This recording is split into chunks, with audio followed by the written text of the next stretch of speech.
இயேசுவுக்காக உலகத்தை கலக்குகிறவளா இருக்கணும். உங்க கிராமத்தை கலக்கணும். நீங்க இருக்கிற இடத்துல இயேசுவுக்காக கலக்கணும்.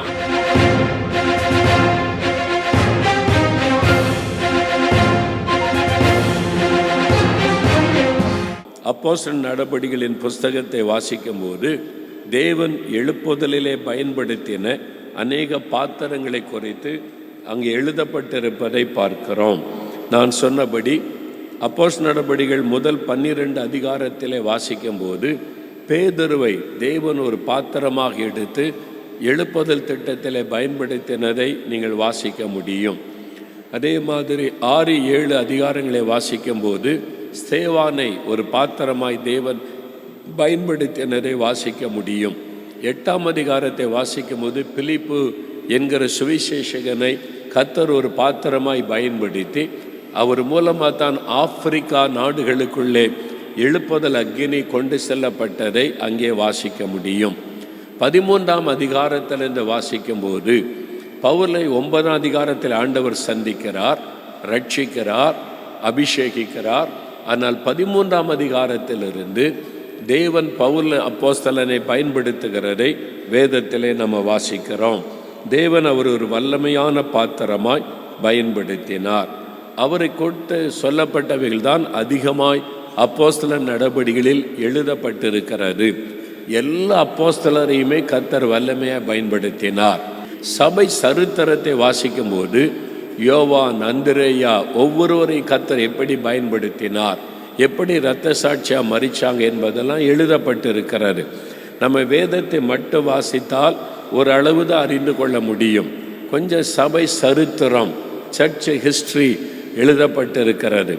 அந்த மாதிரி புக்குகளை வாசிக்கும்போது இவங்கெல்லாம் எப்படி ஊழியம் செய்து மரித்தார்கள், சாதித்தார்கள் என்பதை வாசிக்க முடியும். ஆனால் நம்ம அப்போஸ்தலர் நடபடிகளிலிருந்து பவுலப்போஸ்தலனை தேவன் எப்படி ஒரு பாத்திரமாய் பயன்படுத்தினார். அவர் தரிசனம் உடைய ஒரு மனிதர், ஆண்டவர் அவருக்கு தரிசனமானார் என்று பார்க்கிறோம். அதோடு அவர் ஜெபிக்கிற மனிதர், அவருடைய ஜெபம் எப்படிப்பட்டதாக இருந்தது என்று தியானித்தோம். அதற்கு அவர் தன்னை அர்ப்பணித்து கொண்டார். நான் என்ன செய்ய சித்தமாக இருக்கிறீர், ஆண்டவருடைய கரத்தில் ஒரு பாத்திரமாக இருக்க ஒப்பு கொடுத்தா ஆண்டவர் பயன்படுத்துவார். இதை நான் பார்க்கிறோம். அப்போஸ்தலர் 9:15 தான் நான் தெரிந்து கொண்ட பாத்திரம் என்று ஆண்டவர் சொல்லுகிறார். நான் புறஜாதிகளுக்கும் ராஜாக்களுக்கும் இஸ்ரவேலருக்கும் சுவிசேஷத்தை அறிவிக்கும்படி நான் தெரிந்து கொண்ட பாத்திரம் என்று ஆண்டவர் சொல்லுகிறார். அவருக்கு ஒரு ஊழியம் அல்ல, அவர் புறஜாதிகளுக்கு சுவிசேஷம் சொல்லணும். அதனால் தான் அவர் போன இடமெல்லாம் ரோமர்கள், கிரேக்கர்கள் அப்படிலாம் புறஜாதி மக்கள், திரளான மக்கள் ரட்சிக்கப்பட்டாங்க. அப்போஸ்தலர் நடபடிகளை வாசித்தால் கிரேக்கரில் பெரிய செல்வந்தர்கள், பிரபலமானவங்களாம் ரட்சிக்கப்பட்டாங்க, ரோமர்கள் ரட்சிக்கப்பட்டாங்க, யூதர்கள் ரட்சிக்கப்பட்டாங்க. கர்த்தர் அவரை அப்படி பாத்திரமாய் பயன்படுத்தினார். இதெல்லாம் அப்போஸ்தலர் நடபடிகளிலே நம்ம பார்க்கிறோம். அதே மாதிரி அப்போஸ்தலர் நடபடிகளில் இன்னொரு முக்கியமான காரியம் சொல்லப்படுகிறது. அப்போஸ்தலர் 9ஆம் அதிகாரம், அப்போஸ்தலர் 9:20-22 வசனங்களை வாசிக்க கேட்போம். தாமதமின்றி கிறிஸ்து தேவனுடைய குமாரன் என்று ஆலயங்களிலே பிரசங்கித்தான். சவுல் அதிகமாய் திடன் கொண்டு இவரே கிறிஸ்துவென்று திருஷ்டாந்தப்படுத்தி தமஸ்கோவில் குடியிருக்கிற யூதர்களை கலங்க பண்ணினான். பவுல் சந்திக்கப்பட்ட உடன், ஆண்டவர் பாத்திரமாய் தெரிந்து கொண்ட உடன் வசன சொல் தாமதமின்றி கிறிஸ்து தேவனுடைய குமாரன் என்று ஆலயங்களிலே பிரசங்கிக்க ஆரம்பித்தார். 22ஆம் வசனம் சொல்லுகிறது, இவரே கிறிஸ்துவென்று திருஷ்டாந்தப்படுத்தி தமஸ்குவில் குடியிருக்கிற யூதர்களை கலங்க பண்ணினார் என்பதாய் சொல்லப்படுகிறது. கலங்க பண்ணினார். அந்த மாதிரி சுவிசேஷத்தை அறிவித்தார். அதாவது தரிசனம் பெற்ற மனிதர், ஜெபிக்கிற ஒரு மனிதர், சுவிசேஷத்தை அறிவிக்கிற மனிதர், அதற்கு தான் தன்னை அர்ப்பணித்து கொண்டார். நாம் எழுப்புதலுக்கு என்று தெரிந்து கொள்ளப்பட்ட பாத்திரங்கள். இங்கே வந்திருக்கிறவங்க சிறு பிள்ளைகளானாலும், வாலிபர்களானாலும், வயோதிபர்களானாலும், மாணவர்களானாலும், பிஸ்னஸ் பீப்புள் ஆனாலும், நீங்கள் தொழில் செய்கிறவர்களாக இருந்தாலும், விவசாயிகள் ஆனாலும், குடும்பஸ்திரிகளாக இருந்தாலும், இந்த கடைசி கால எழுப்புதல் திட்டத்தை நிறைவேற்ற தெரிந்து கொள்ளப்பட்ட பாத்திரங்கள். கர்த்தர் உங்களை தெரிந்தெடுத்திருக்கிறார் என்பதை மறந்து விடாதுங்க. வெறும் பிரசங்கம் கேட்க கர்த்தர் உங்களை கொண்டு வரவில்லை, உங்களை பயன்படுத்த ஆயத்தப்படுத்த தான் கொண்டு வந்திருக்கிறார். உங்களை கர்த்தர் பயன்படுத்த விரும்புகிறார். உங்களை கொண்டு தேவன் தன்னுடைய வல்லமையை வெளிப்படுத்த விரும்புகிறார். அதற்கு அந்த தரிசனத்தை நீங்கள் பெற்றுக்கொள்ளணும். ஜெபிப்பதற்கு உங்களை அர்ப்பணித்து கொண்டு ஜெப அபிஷேகத்தை பெற்றுக்கொள்ளணும். மூன்றாவது, சுவிசேஷத்தை அறிவிக்கிறவர்களாக இருக்கணும். பவுல் அப்போஸ்தலன் தொடப்பட்ட உடனே, அவர் ரட்சிக்கப்பட்ட உடனே பிரசங்கிக்க ஆரம்பிக்கிறார். இயேசுவை பற்றி அறிவிக்க ஆரம்பிக்கிறார். கலங்க பண்ணினார் என்பதாய் பார்க்கிறோம். அதனால தான் அவர் சொல்லுகிறார் 1 கொரிந்தியர் 9:16, 1 கொரிந்தியர் 9:16 வாசிங்க. சுவிசேஷத்தை நான் பிரசங்கித்து வந்தும் மேன்மை பாராட்ட எனக்கு இடமில்லை, அது என்மேல் விழுந்த கடமையா இருக்கிறது. சுவிசேஷத்தை நான் பிரசங்கித்து வந்து மேன்மை பாராட்ட இடமில்லை.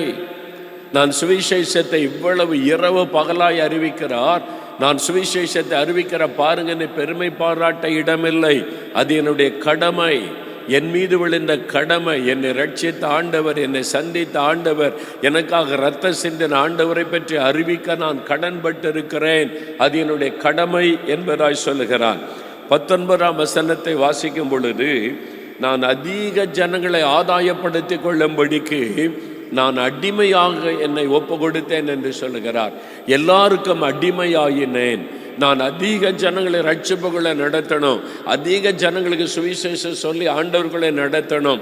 அதற்காக என்னை எல்லாருக்கும் அடிமையாக்கினேன். சுவிசேஷத்தை நிமித்தம் அடிமையாக தன்னை ஒப்பு கொடுப்பது பாருங்க. இயேசுவை அறிவிக்க தன்னை அடிமையாய் ஒப்பு கொடுத்து கொண்டாராம். எந்த அளவிற்கு அவர் பெரிய கல்விமான், கமாலியலின் பாதபடியில படித்தவர். அவங்க அப்பா ஒரு பெரிய செல்வந்தர் என்று ஒரு சரித்திர குறிப்பை சொல்லுகிறாரு. அவங்க அப்பா சொந்தமாக கப்பல் வைத்திருந்தான்னு கூட ஒரு சரித்திர குறிப்பை சொல்லுகிறாரு. அவ்வளோ பெரிய ஆள் பவுல். ஆனால் தன்னை அடிமையாக்கி கொண்டார். எதுக்காக? சுவிசேஷத்துக்காக, இயேசுவை அறிவிப்பதற்காக தன்னை அடிமையாக்கி கொண்டதை அவர் சொல்லுகிறதை நான் பார்க்க. எதற்கு? அதிக ஜனங்களை நான் ஆதாயப்படுத்தணும், நிறைய ஆத்மாக்களை இயேசுக்காக கொண்டு வரணும். அந்த தாகம். இன்றைக்கி சிலருக்கு ஒரு 100 ஆத்மா வந்துட்டாலே திருப்தி, அவ்வளோதான். அதுக்கு மேலே யோசிக்கவே மாட்டேங்கிறான். இந்த 100 பேரை வச்சு எப்படி சபை நடத்தி கொண்டு இருப்பார், இது மட்டும்தான் சிந்தனையாக இருக்கிறார். வெளியில் எவ்வளோ ஆத்மா இருக்குது, வெளியில் எவ்வளோ லட்சக்கணக்கான ஆத்மா, எல்லாத்தையும் கொண்டு வரணுமே அப்படின்ற ஆத்திரம் இருக்கிறவங்க தான் ஆண்டவர் எதிர்பார்க்கிற பாத்திரங்கள். எல்லாரும் ரட்சிக்கப்படணுமே, எல்லாரையும் கொண்டு வரணுமே, அதிக ஜனத்தை ஆதாயப்படுத்தணுமே, அந்த ஆத்திரம். அதுக்கு நம்மை அவர் அடிமை போல ஒப்பு கொடுப்பார். பவுல் தன்னை அர்ப்பணித்து கொண்டார். 22வது வசனம் பாருங்க, 1 கொரிந்தியர் 9:22. பலவீனரை ஆதாயப்படுத்தி கொள்ளும்படிக்கு பலவீனருக்கு பலவீனனை போலானேன், எப்படி ஆகிலும் சிலரை ரட்சிக்கும்படிக்கு நான் எல்லாருக்கும் எல்லாம் ஆனேன். எப்படி ஆகிலும் சிலரை ரட்சிக்கும்படிக்கு நான் எல்லாருக்கும் எல்லாம் ஆனேன். எப்படி ஆகிலும் சிலரை ரட்சிக்கும்படிக்கு. அவ்வளோ பெரிய செல்வந்தர். அப்புறம் டென்ட் மேக்கிங், கூடாரம் பண்ணிக்கொண்டே ஊழியம் செய்கிறார். அவர் யாரிடத்தில் எதையும் எதிர்பார்க்கல. அவரே உழைத்து, அவரே சம்பாதித்து, அதை ஊழியத்துக்காக பயன்படுத்தி கொண்டு ஊழியம் செய்கிறார். அவர் சொல்லுகிறார், என் சொந்த கைகளால் வேலை செய்து சம்பாதித்த நான் ஊழியம் செய்தேன் என்பதாக. அந்த மாதிரி சுவிசேஷத்துக்காக தன்னை அர்ப்பணித்து கொண்டார், சுவிசேஷத்தை அறிவிப்பதற்கு. அதனால சுவிசேஷத்தை சொல்லுவதற்கும் சுவிசேஷத்தை பகிர்ந்து கொள்ள நம்ம ஆயத்தமாக இருக்கணும். பிரசங்கம் பண்ண தெரியணும் அவசியம் இல்லை. பிரசங்கம் பண்ணுறதுக்கு மேடையில் பிரசங்கம் பண்ணுறாங்க, அது வேற. ஆனால் எல்லாருமே சுவிசேஷத்தை ஷேரிங் த காஸ்பல், பகிர்ந்து கொள்ளுவது, சுவிசேஷத்தை பகிர்ந்து கொள்ளுவது, ஒருத்தர்கிட்ட பகிர்ந்து கொடுப்பது, நம்முடைய சந்தோஷத்தை ஷேர் பண்ணுவது, ரட்சிப்பின் மகிழ்ச்சியை ஷேர் பண்ணுவது. அதனால் பவுல் தனிப்பட்ட முறையில் சம்பாஷித்தார் என்று பைபிளில் இருக்குது. ஒவ்வொருத்தரும் சம்பாஷித்து இயேசுவை பற்றி சம்பாஷித்தார். இயேசுவை பற்றி என்ன நினைக்கிறீங்க, கடவுள்னா எப்படிப்பட்டவராக இருப்பார்னு நினைக்கிறீங்க, அப்போ எத்தனை கடவுள் இருக்கிறாங்க, யார் மெய்யான கடவுள்னு நினைக்கிறீங்க. அப்படியே சம்பாஷணை பண்ணி பண்ணி பண்ணி இயேசுதான் மெய்யான ஆண்டவர், அவர் தான் ரட்சகர், அவர் தான் மரித்து உயிர்த்தெழுந்தார் என்ற செய்தியை மக்களுக்குள்ளே சொல்லிவிட்டார். அந்த மாதிரி இயேசுவை அறிவிக்கிறதிலே தாகமுள்ளவராயிருந்தார். அது நிமித்தம் பவுலுக்கு பல பெயர்கள் கொடுக்கப்பட்டார். அப்போஸ்தலர் நடபடிகளை வாசித்தா பவுலப்போஸ்தலனுக்கு ஒவ்வொருத்தரும் ஒவ்வொரு பெயர் கொடுத்தாங்க. அந்த பெயர்களிலிருந்து ஒரு 7 வசனத்தை பெயர்களை தியானித்து ஜெபிக்க போகிறோம். உங்களை பற்றி அப்படி ஒரு பெயர் வரணும். அல்லேலூயா சொல்லுங்க. பவுல் மாதிரி எனக்கு பேர் வரணும்னு எத்தனை பேர் விரும்புகிறீங்க? அப்படின்னா பவுல் போல கர்த்தர் உங்களை பயன்படுத்துவார். அற்புத அடையாளங்கள் நடக்கும். அதுக்கு என்ன பண்ணணும் அப்படின்னா, முதலாவது பெயர் அப்போஸ்தலர் 17:18 வாசிங்க. அப்பொழுது எப்பிக்கூரரும் ஸ்தோயிக்கரும் ஞானிகளில் சிலர் அவனுடனே வாக்குவாதம் பண்ணினார்கள். சிலர் இந்த வாயாடி என்ன பேச போகிறான் என்றார்கள். அவளுக்கு என்ன பேர் கொடுத்தாங்க சொல்லுங்க? வாயாடி. வாயாடின்னு பேர் எடுக்கணும் நீங்க. ஐயோ, ஆண்கள் நினைக்கிறான் ஏற்கனவே இவ பெரிய வாயாடி பிரதர், நீங்கள் வேற சொல்லி அவ்வளோதான் வீட்டில் வசிக்க முடியாது. வாயாடினா வீட்டில் வாயடிக்கிறது இல்லை, இயேசுவை பற்றி எல்லாருக்கும் சொல்றது. பார்க்குறவங்களுக்கெல்லாம் இயேசுவை பற்றி சொல்லுகிற வாயாடி. அப்படி சொல்லணும். நாம இயேசுவுக்காக வாயாடியா மாறணும். அல்லேலூயா சொல்லுங்க. அல்லேலூயா. அமைதியா இருக்கிறவங்க சுவிசேஷம் சொல்ல முடியாது. நான் யார்கிட்டையும் பேச மாட்டேன், என் ஆண்டவர் அமைதியாக இருக்க சொல்லியிருக்காரு, அப்படியே இருப்பேன்னா எப்படி சுவிசேஷம் சொல்ல முடியும்? கொஞ்சம் தாராளமாக பேசினா தான் சுவிசேஷம் சொல்ல முடியும். பார்க்குறவங்களாம் praise the lord, good morning, நல்லா இருக்கீங்களா அப்படி பேச ஆரம்பித்தா, அப்படியே நல்லா இருக்கீங்களான்னு கேட்டால் எங்கே நல்லா இருக்கிறோம் அவ்வளோதான், சுவிசேஷம் சொல்லிடலாம். அவ்வளோதான். இதான் வாயடிக்கிறது. போகிற ஆள்கிட்ட வாயடிக்கணுங்க. எப்படி இருக்கீங்க, நல்லா இருக்கீங்களா, சோமா இருக்கீங்களா, எந்த ஊர், எதுக்கு வந்தீங்க, ஏதோ இருக்கிறாங்க. அப்படியா, ஏதோ இருக்கிறேன்னு சொன்னாலே போதும், கேப்பு கிடைச்சிட்டு சுவிசேஷ அறிவிக்க உள்ள நுழைஞ்சிடலாம். அல்லேலூயா சொல்லுங்க. அந்த மாதிரி வாயாடியா மாறணும். வீட்டில் சண்டை போடுற வாயாடி இல்லை, தெருவில் போய் சுவிசேஷ அறிவிக்கிற வாயாடியா இருக்கணும். மூடி பிரசங்கியார் இருக்கார்ல, மூடி பிரசங்கியார் நீ எழுப்புதல் பிரசங்கியார் கர்த்தரால் வல்லமையாக பயன்படுத்தப்பட்டவர் இருந்தார். அவர் கர்த்தர் அமெரிக்கா ஐரோப்பா நாடுகள் அந்த 2 கண்டத்தை அசைக்க பயன்படுத்தினாராம். ஆனால் அவர் இவ்வளோ பெரிய கூட்டத்தில் பேசினாலும் தினம் தனியாக ஒரு ஆளுக்கு இயேசு பற்றி சொல்லணும். அதான் அவருடைய தீர்மானம். இன்றைக்கி தீர்மானம் எடுத்துக்கொள்ளுங்க, டெய்லி ஒரு ஆளுக்காவது இயேசுவை சொல்லிடணும், இயேசுடைய நாமத்தை சொல்லிடணும். அல்லேலூயா. அவருக்கு தீர்மானம். ஒரு நாள் கூட்டம் முடிச்சுட்டு ஊழியெல்லாம் முடிச்சுட்டு சாயங்காலம் வந்தால் அவருக்கு ஞாபகம் வந்துச்சு, இன்றைக்கி யாருக்குமே தனியாக சொல்லலையே, தனியாக ஒரு ஆள் கூட இயேசுவை பற்றி சொல்லலையேன்னு யாராவது சொல்லணுமேனு தேடினார் அவர் இருந்த பகுதியில். அப்போ மழை தூர ஆரம்பிச்சிச்சு. ஒரு ஆள் கொடை பிடிச்சிக்கிட்டு வந்தார், மழைக்காக கொடை பிடித்து கொண்டு.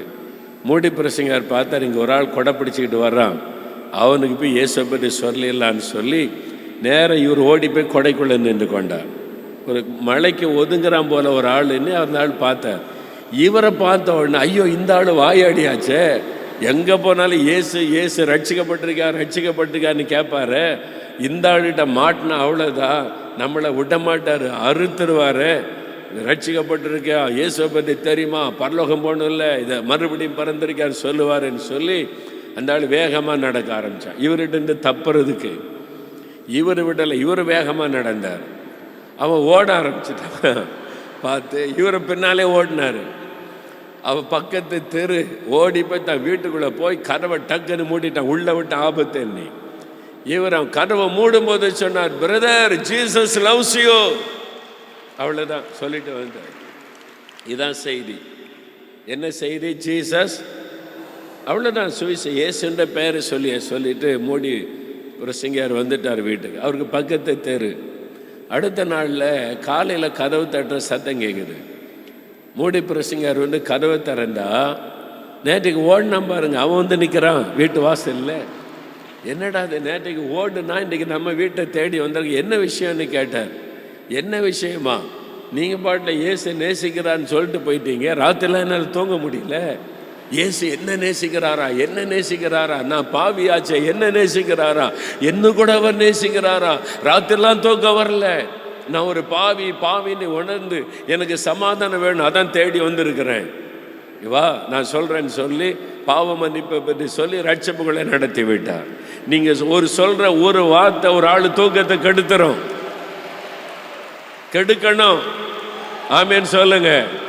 இயேசு உன்னை நேசிக்கிறான்னு சொல்ற வார்த்தை அவன் தூக்கத்தை கெடுக்கணும். கிறிஸ்தவங்களை பார்த்தா ரட்சிக்கப்பட்டிருக்கியான்னு கேளுங்க. என்ன கேட்கணும்? ரட்சிக்கப்பட்டிருக்கியா அவனை தூங்க விடக்கூடாது. மறுபடியும் பிறந்திருக்கியா, அது என்ன மறுபடியும் பிறக்காட்ட பல்லத்து போக முடியாது, சொல்லிட்டு போயிட்டே இருங்க. அவன் உங்களை தேடி வருவாங்க. அல்லேலூயா. ஆமா, ரட்சிக்கப்பட்டிருக்கியான்னு கேளுங்க, மறுபடியும் பிறந்திருக்கியான்னு கேளுங்க. இந்த மாதிரி ஒரு வார்த்தையை உடைய நாவிலை கர்த்தர் வைப்பார். பார்க்கிறவங்களுக்கெல்லாம் இயேசுவை பற்றி சொல்லிடணும். நீங்க வாயாடின்னு பெயர் எடுக்கணும். ஆமேன்னு சொல்லுங்க. பவுலுக்கு பெயர் கொடுத்தாங்க. இந்த ஆள் வாயாடிப்பா, சும்மாவே இருக்க மாட்டான், எப்போ பார்த்தாலும் இயேசு இயேசுன்னு சொல்லிக்கிட்டே இருப்பான் இந்த ஆள் அப்படின்னு பெயர் வாங்கினாரு. நம்ம இயேசுக்காக அந்த பெயர் வாங்கணும். டீ குடிக்க போனால் பக்கத்தில் ஆள்கிட்ட இயேசுவை பற்றி தெரியுமான்னு கேட்கணும். பஸ்ஸில் ஏறி உட்கார்ந்த பக்கத்து ஆள்கிட்ட இயேசுவை பற்றி தெரியுமான்னு கேட்கணும், பேசணும். ஆமேன்னு சொல்லுங்க. நான் ஒரு சமயம் திருப்பத்தூரில் உபாசம் முடிச்சுட்டு சில வருஷத்துக்கு முன்னால் சென்னைக்கு போக வேண்டியது இருந்துச்சு. அப்போ ட்ரெயினில் போகிற சூழ்நிலை. வாணியம்பாடியிலேருந்து ட்ரெயின் ஏறி சென்னைக்கு போகிறோம். அந்த ட்ரெயினில் ஃபுல் கூட்டம், உட்காரக்கு இடம் கிடையாது, எல்லாம் ஃபுல்லாக நிற்கிறாங்க. நானும் நின்று கொண்டே பிரயாணப்பட்டேன். என் கூட சென்னையில் இபியில் எலக்ட்ரிக் போர்டில் பெரிய என்ஜினியர், பெரிய போஸ்ட்டில் இருக்கிற ஒரு சகோதரர். நாங்கள் 2 பேரும் தான் ஒன்றா போகிறோம். அவர் என்கிட்ட பேசிக்கிட்டே வந்தாங்க. அந்த பிரதர் எனக்கு நல்லா தெரியும். நாங்கள் 2 பேரும் ட்ரெயினில் நின்று கொண்டே இருக்கிறோம். ஒரு பெருங்கூட்டம். அந்த பிரதருக்கு பக்கத்தில் ஒரு ஆள், அவர் ஒரு இந்து மனிதர். இவங்க நான் கவனிச்சுக்கிட்டே இந்த பிரதர் மெதுவாக அவங்கள்ட்ட சிரித்து பேசினாங்க. நீங்கள் எங்கே இருக்கீங்க அப்படின்னு கேட்டாங்க. சென்னையில். இவங்கள கேட்ட உடனே நான் சென்னையில் இபியில் என்ஜினியராக இருக்கிறேன், எலக்ட்ரிக் போர்டில் பெரிய போஸ்டில். அதனால் அந்த ஆள் ஒரு மரியாதையோடு சொல்கிறத கவனிக்க ஆரம்பித்தான். நான் ஊழியக்காரன்னு சொல்கிறத விட ஒரு பிரின்ஸ்பாலோ ப்ரொஃபஸரோ டாக்டரோ மேனேஜரோ சொன்னால் இன்னும் கவனமாக கேட்பாங்க. நீங்கள் யார் யான்னு கேட்டால் இவன் பிஸ்னஸ் மேன், இவ்வளோ பெரிய பிஸ்னஸ் மேன் அப்படின்னா நீங்கள் சொல்கிறத கவனமாக கேட்பாங்க. நீங்களாம் நல்ல ஊழியம் செய்யலாம். ஒரு ஸ்டூடெண்ட் அப்படின்னா நல்ல ஊழியம் செய்யலாம், சுவிசேஷம் சொல்லலாம். நான் ஒரு ஊழியக்காரன், இவங்களுக்கு இதே வேலைப்பா, உங்களுக்கு வெளிநாட்டில் இந்த பணம் வருது மரம் மாத்துறீங்களான்னு சொல்லுவாங்க. அதுவே ஒரு மேனேஜர், பேங்க் மேனேஜரோ ஒரு பிஸ்னஸ் மேனோ பேசுனா ஒன்றும் கேட்க மாட்டாங்க, கவனிப்பாங்க. அதனால தான் நீங்கள் எல்லாருமே இந்த தனிப்பட்ட ஊழியம் நல்லா செய்யலாம். அந்த பிரதர் நான் பக்கத்தில் கவனிச்சுக்கிட்டே நான் ஜெபம் பண்ணிக்கிட்டேன். அவர் மெதுவாக பேசினார், அவரை பற்றி விசாரித்தார், தன்னை பற்றி சொன்னார். அப்புறம் மெதுவாக இயேசுவை பற்றி தெரியுமான்னு கேட்டார். அதாவது அவ்வளோ கூட்டம் நிற்குது, அடுத்த ஆளுக்கு கேட்காம நல்ல ஞானமாக பேசினார். சிலர் எல்லாருக்கும் தெரியுமா, இயேசு தெரியுமா, ரட்சிக்கப்பட்டிருக்கீங்களான்னா வாயை மூடிட்டு போயிடுவாங்க, போடா அப்படின்ட்டுன்னு கேட்க மாட்டேன். ஞானம் வேணும் நமக்கு. பொது இடத்துல பேசுறதுக்கு என்ன வேணும்? ஞானம் வேணும். அப்போ அவர் அடுத்த ஆள் கேட்காம நிதானமாக பேசுகிறார். நல்ல அமைதியாக, யாரும் டிஸ்டர்பன்ஸ் இல்லாமல். ட்ரெயினில் நின்றுக்கிட்டு இருக்கோம், பெருங்கூட்டம் இருக்குது, அதுக்கு மத்தியில் அப்படியே சுவிசேஷம் சொல்லுகிறார். சொல்லி கிட்டத்தட்ட ஒரு 2 மணி நேரம் நின்றுக்கிட்டே தான் ட்ராவல் பண்ணோம். அதுக்குள்ளே அந்த ஆத்மாவுக்கு இயேசுவை பற்றி நல்லா தெளிவாக சொல்லி, ரட்சிப்பை பற்றி சொல்லி, அவன் கையில் ஒரு புதிய ஏற்பாடு வச்சுருந்தாங்க. அவர் போகும்போது இது தேவனுடைய வார்த்தை திறந்து வாசித்து காமிச்சோன்னா அவருக்கு பயங்கர சந்தோஷம். அந்த ஆளுக்கு எனக்கு ஒரு நல்ல செய்தி சொல்லியிருக்கிறீங்க அப்படின்னு ஃபோன் நம்பர்லாம் கொடுத்துட்டு ட்ரெயினை விட்டு இறங்கி போனார். பாருங்கள், அந்த ட்ரெயின் பிரயாணத்துக்குள்ளே ஒரு ஆத்மாவை ஆதாயம் பண்ணிட்டார். அப்படி பண்ணணும். நீங்கள் இந்த முகாம் முடிஞ்ச பஸ்ஸில் ஏறினா, ட்ரெயினில் ஏறினா போய் சேர்றதுக்குள்ளே ஒரு ஆத்மாவை கொண்டு வந்துடணும். இயேசுவை பற்றி வாயை திறக்கணும், பேசுவதற்கு வெட்கப்படக்கூடாது. அல்லேலூயா சொல்லுங்க. பவுல மாதிரி நான் வாயாடியாக இருக்கணும் இயேசுவுக்காக. ஆமேன். இது அத்தேனே பட்டணத்தில் நடந்தது. அத்தேனே பட்டணத்தில் அவன் இயேசுவை பற்றி, உயிர்த்தெழுதலை பற்றி மக்களுக்கு சொன்னதுனால வாயாடினாங்க. 2வது 17 அதிகாரம் 6 வசனம் வாசிங்க. அப்போஸ்தலர் 17:6. அவர்களை காணாமல் யாசோனையும் சில சகோதரரையும் பட்டணத்து அதிகாரிகளிடத்தில் இழுத்து கொண்டு வந்து, உலகத்தை கலக்குகிறவர்கள் இங்கேயும் வந்திருக்கிறார்கள். பவுலுக்கு இன்னொரு பேர் சொல்றாங்க. என்ன பேரு? உலகத்தை கலக்குகிறவர்கள். அல்லேலூயா சொல்லுங்க. அல்லேலூயா. தெசலோனிக்கே பட்டணத்தில் வந்தபோது அவர் மேல் கம்ப்ளைண்ட் சொல்றாங்க, உலகத்தை கலக்குகிறவள் இங்கே வந்திருக்கிறாங்க. இந்த பவுல் கூட ஒரு டீம் அலைகிறாங்க. இந்த பவுல் இருக்காரு, உலகத்தை கலக்கிற ஆள், அந்த ஆள் அவர் இங்கேயும் வந்திருக்கிறார், எல்லாத்தையும் கலக்கிறவாருன்னு சொல்லி. அப்போ நீங்கள் இயேசுவுக்காக உலகத்தை கலக்கிறவளா இருக்கணும். ஆமேன்னு சொல்லுங்க. அல்லேலூயா. இயேசுவுக்காக உலகத்தை கலக்குகிறவளா இருக்கணும். உங்க கிராமத்தை கலக்கணும், பட்டணத்தை கலக்கணும், வேலை செய்கிற இடத்தை கலக்கணும், நீங்க இருக்கிற இடத்துல இயேசுவுக்காக கலக்கணும். ஆமேன். குட்டையை கலக்கினா என்ன பிடிக்கலாம்? மீன் பிடிக்கலாம். சொல்லுவாங்க, குட்டையை கலக்கினா தான் மீன் பிடிக்க முடியும்வாங்க. எல்லாம் அமைதியாக விட்டுட்டா மீன் பிடிக்க முடியாது. ஒரு கலக்கி பாருங்க, நிறைய மீன் விழும். ஆமேன். கிராமத்தில் இறங்கி தெருவில் இறங்கி பார்க்குறவங்கள இயேசு பற்றி சொல்லுங்கள், ட்ராக்ஸ் கொடுங்க, இயேசு உங்களை நேசிக்கிறார், விடுதலை தருவார், அற்புதம் செய்வார்னு ஒரு கலக்குங்க, நிறைய மீன் அகப்படும், உங்களை தேடி ஆத்துமாக்கள் வரும். அல்லேலூயா. கலக்கணும்.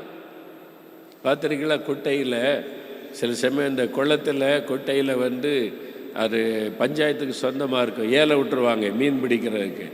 அந்த மீனை பிடிக்கன்னு என்ன பண்ணுவாங்க, உள்ளே இறங்கி கிறங்கி கலக்குவாங்க. கலக்க அந்த மீன் மேலே வருமா, டக்குன்னு பிடிப்பாங்க. அதை குட்டையை கலக்கினா தான் மீன் பிடிக்க முடியுமா? அது மாதிரி ஆத்துமாக்களை பிடிக்கணும். ஆண்டவர் சொன்னார், மனுஷரை பிடிக்கிறவளாக்குவேன், மீன் பிடிக்கிறவங்களை மனுஷரை பிடிக்கிறவளாக்குவேன்னு சொன்னார். அப்படி மீன் பிடிக்கணும்னா என்ன பண்ணணும்? கலக்கணும். பவுல் அப்படி கலக்கினதுனால தான் போன இடத்துலலாம் ஜனங்கள் ரட்சிக்கப்பட்டாங்க. அவர் பிரசங்கித்த இடத்துலலாம் மக்கள் ரட்சிக்கப்பட்டாங்க. 2 குரூப்பு, ஒரு குரூப்பு மனம் திரும்பி ரட்சிக்கப்பட்டாங்க, ஒரு குரூப்பு ஆப்போசிட்டாக மாறினாங்க. போன இடம்லாம் கலக்கந்தான். நீங்கள் பாருங்கள், அவருடைய சரித்திரத்தை வாசிங்க. அப்போஸ்தலர் நடபடிகள் எல்லா இடத்துலையும் கலங்க பண்ணினார்.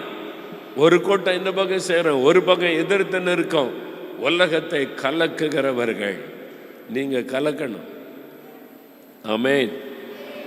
குழப்பத்தை உண்டாக்கப்படாது, நீங்கள் கலக்குகிறவளா இருக்கணும் இயேசுவுக்காக. நீங்கள் போய் ஜெபம் பண்ணால் சப்பானி நடக்கணும், நீங்கள் போய் ஜெபம் பண்ண அற்புத அடையாளம் நடக்கணும். அல்லேலூயா. அப்படி நடக்கும் பொழுது தான் இந்த பெரிய காரியங்களை நீங்கள் பார்க்க முடியும். ஆமென். அப்போ என்ன சொல்ல, நான் ஆண்டவரே உமக்காக உலகத்தை கலக்குகிறவனாக இருக்கணும் அப்படின்னு ஜெபிக்கணும். வேலை செய்கிற இடத்துல கலக்கத்தை உண்டாக்கணும், நீங்கள் படிக்கிற இடத்துல ஒரு கலக்கத்தை உண்டாக்கணும். ஆமேன் சொல்லுங்க.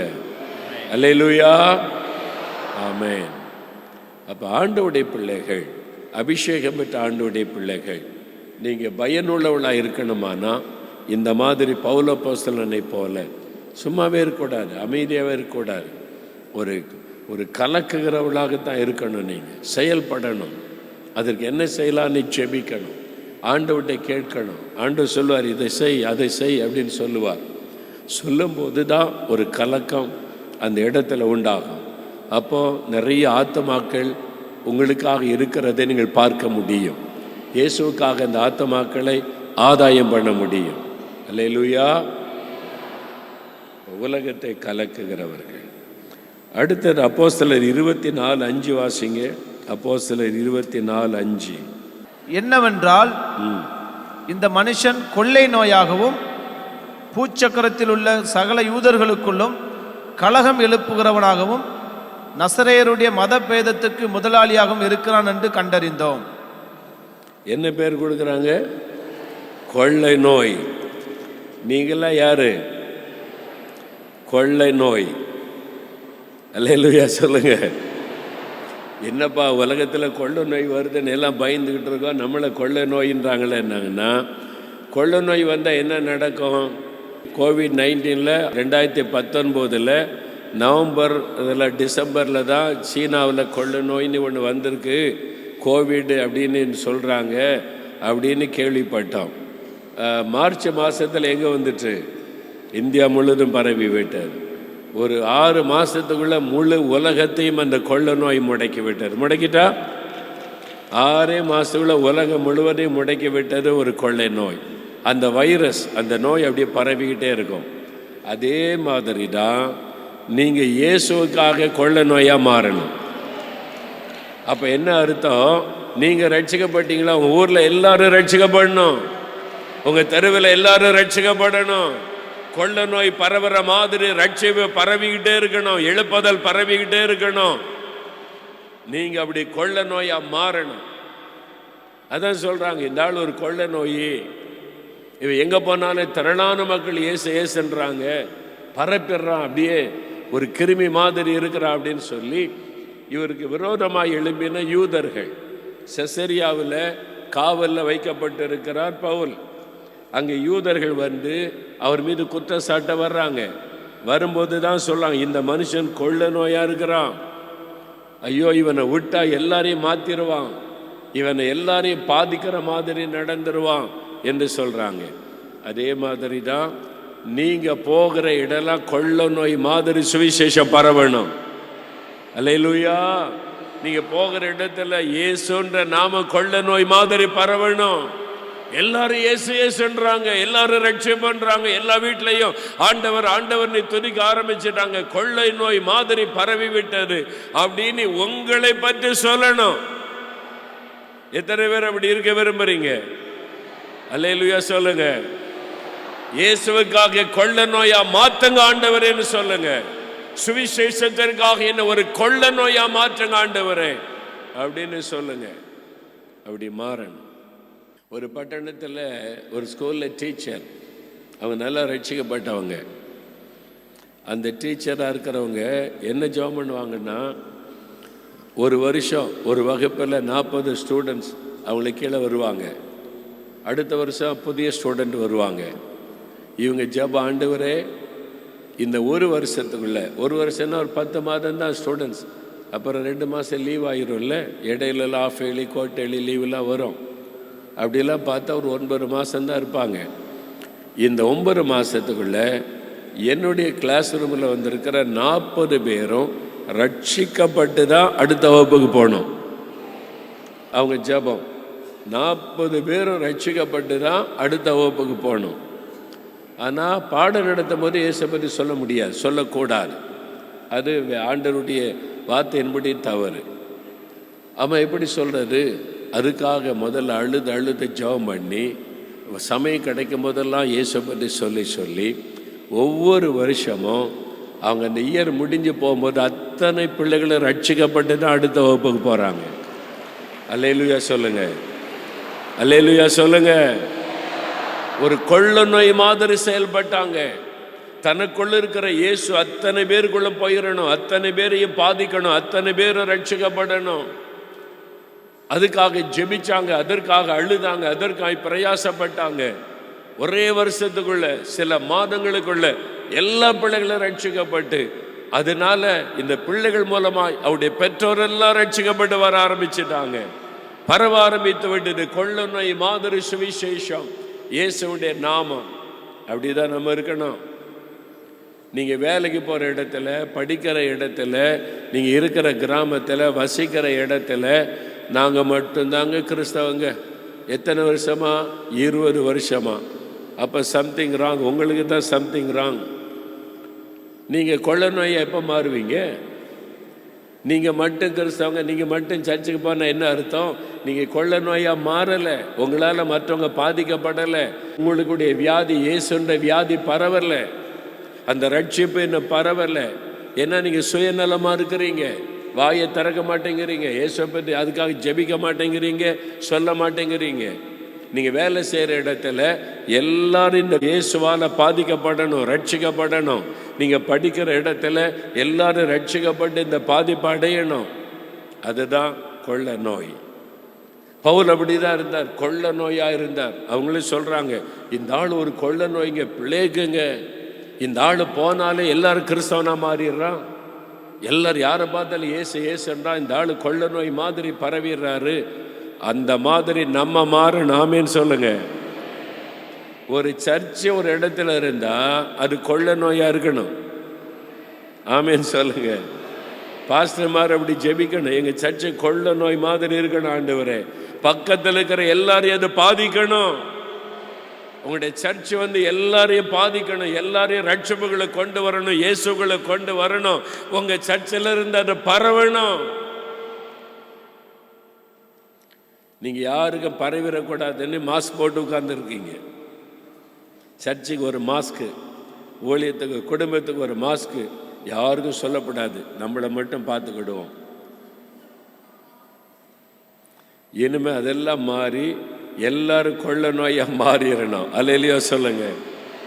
அல்லேலூயா. இயேசுவுக்காக சுவிசேஷம் என்கிற அந்த கொள்ள நோயை பரவ செய்யணும், அந்த வைரஸை பரவ செய்யணும். சுவிசேஷம் என்கிற வைரஸை பரவ செய்யணும்.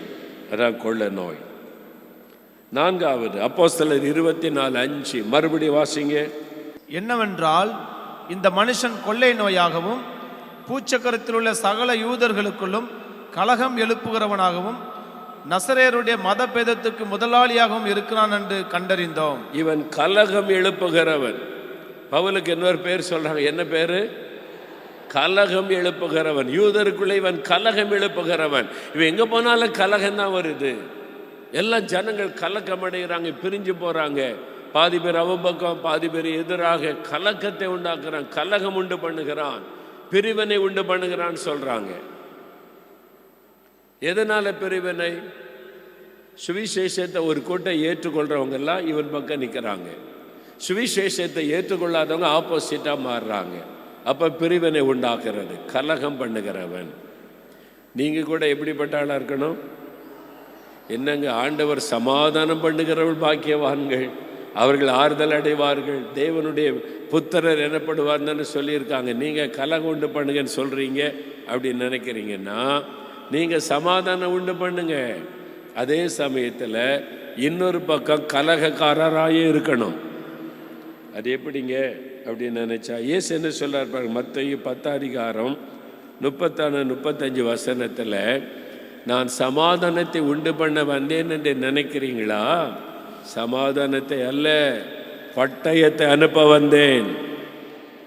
அந்த வசனம் வாசிங்க. பூமியின் மேல் சமாதானத்தை அனுப்ப வந்தேன் என்று எண்ணாதிருங்கள், சமாதானத்தை அல்ல பட்டயத்தை அனுப்ப வந்தேன். எப்படியெனில், மகனுக்கும் தகப்பனுக்கும், மகளுக்கும் தாய்க்கும், மருமகளுக்கும் மாமிக்கும் பிரிவினை உண்டாக்க வந்தேன். என்னங்க இது? சமாதான பிரபு இயேசுன்னு சொல்கிறோம், சமாதானத்தை உண்டாக்க வந்தான்னு பிரசவம் பண்ணுறோம். இங்கே அவர் சொல்கிறாரு, பிரிவினை உண்டாக்க வந்தேன். மாமியாருக்கு மருமகளுக்கு பிரிவினை, தகப்பனுக்கு தாய்க்கு பிரிவினை உண்டாக்க வந்தேன்னு சொல்கிறாங்களே, எல்லாம் ஆப்போசிட்டாக இருக்குதே அப்படின்னு நினைக்கிறீங்களா? இதை தான் கலகம் உண்டு பண்ணுவார். நான் ஒரு உதாரணம் சொன்ன விளங்கும். என்னுடைய சித்தியோ அவங்களுடைய மகளும் ஒரு நாள் அவங்களுடைய குடும்ப பிரச்சனையினால எங்கள் அம்மா கிட்ட வந்தாங்க. அம்மா உயிரோடு இருக்கும்போது வந்தாங்க. எதுக்கு வந்திருக்கேன்னு எங்கள் அம்மா விசாரித்தா, வீட்டில் ரொம்ப பிரச்சனை, குழப்பம், அதனால் உங்கள் ஒரு மந்திரவாதி பார்க்கணும், குறி சொல்கிறவங்கள பார்க்கணும், குறி சொல்கிறவங்கள பார்த்து என்னன்னு கேட்டு இந்த மந்திரெல்லாம் பண்ணி சரி பண்ணணும், அதுக்காக வந்திருக்கேன்னாங்க. எங்கள் அம்மா சொன்னாங்க, எதுக்கு இந்த குறி கேட்குறதுக்கெல்லாம் போகிற பிசாசுக்கிட்டெல்லாம், நீ வா, என் மகன்கிட்ட கூட்டிகிட்டு போகிறேன், ஜெபம் பண்ணுவோம், ஏசு அற்புதம் செய்வார் அப்படின்னு அவங்க எங்கள் அம்மா இயேசுவை பற்றி சொல்லி என்கிட்ட கூட்டிகிட்டு வந்தாங்க. நாங்கள் இருக்கிற வீட்டுக்கு என் சித்தி மகளையும் கூட்டிகிட்டு வந்தாங்க. எனக்கு நெருங்கின சொந்தம். அவர் ரொம்ப பக்தி, எங்கள் சித்தியும் பக்தி, சித்தி மக பார்த்திங்கன்னா இன்னும் பயங்கர தெய்வ பக்தி. அவங்க கூட்டிகிட்டு வந்திருக்கிறாங்க. அப்போ எங்கள் அம்மா தான் சொன்னாங்க, இவங்க குறி சொல்கிறவங்களை தேடி வந்திருக்கிறாங்கப்பா, மந்திரம் பண்ணணும், குடும்பத்தில் பிரச்சனை சரி பண்ணணும்னு நான் கூட்டிகிட்டு வந்தேன்னு. நான் இயேசுவை பற்றி சொல்லி, இயேசு எப்படி விடுதலை தருவார் எல்லாம் சொல்லி பாருங்கள். ரொம்ப பக்தியாக இருந்த அந்த மகள் இயேசுவை ஏற்றுக்கொண்டான், சித்தி இயேசுவை ஏற்றுக்கொண்டாங்க, ரட்சிக்கப்பட்டாங்க. ஆண்டவரை தேடின உடனே பிரச்சனையெல்லாம் ஆண்டவர் சரி பண்ணி கொடுத்தார். ஆண்டவருக்குள்ளே உறுதி ஆயிட்டாங்க. உறுதியான உடனே இப்போ பைபிள் வாசிக்கிறது, ஜெபிக்கிறாரு. எங்கள் சித்தப்பா பயங்கரமான இந்து, வைராக்கியமான ஆள், அதுவும் ரொம்ப பயங்கரமான போலீஸ் டிபார்ட்மெண்ட் ஆள் வேறு. அதனால அவங்கள்ட்ட யாரும் சமாளிக்க முடியாது. இவங்க மாறிட்டாங்க, மகள் மாறிட்டா, சித்தி மாறிட்டாங்க.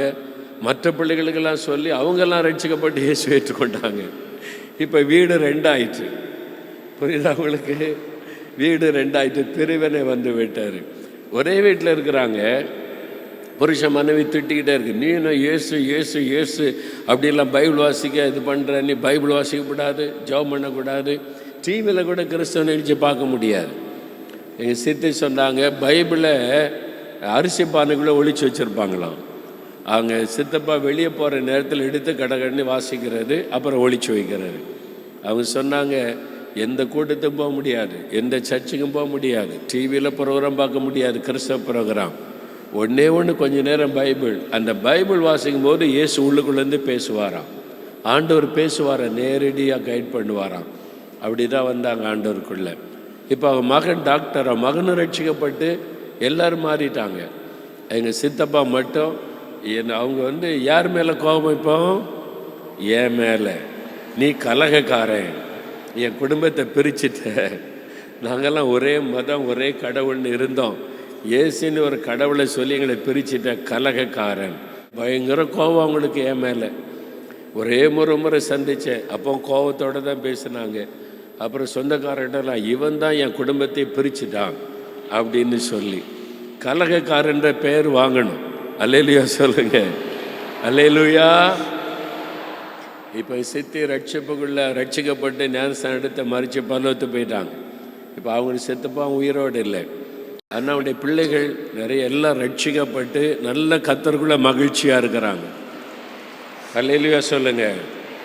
அப்போது சிலர் சொல்லுவாங்க, நீங்கள் ஒருத்தரை ரட்சிப்புகளை நடத்தின உடனே நீ தான் கெடுத்தப்பட்ட என் குடும்பத்தை, என் குடும்பத்தில் பிரிவினை உண்டாக்கிட்டேன்னு சொல்லுவாங்கல்ல. இதைத்தான் ஆண்டவர் சொல்லுகிறாரு, நான் சமாதானத்தை உண்டு பண்ண வந்தேன்னு நினைக்கிறீங்களா? ஒருத்தர் ரட்சிக்கப்பட்டால் அந்த வீட்டில் மற்றவங்க பகைஞ்சராக மாறிடுவாங்க, பகையாளியாக மாறிடுவாங்க. இது மாதிரி நடக்கும். அதே சமயத்தில் என்றைக்குமே பகையாளி இருக்க மாட்டாங்க. குடும்பம் முழுவதும் ஒரு நாள் ரட்சிக்கப்படும். இன்னைக்கு திட்டுறவங்க நாளைக்கு ரட்சிக்கப்படுவாங்க. ஆனால் ஆண்டவர் சொல்லுகிறார், இவன் கலகக்காரன்.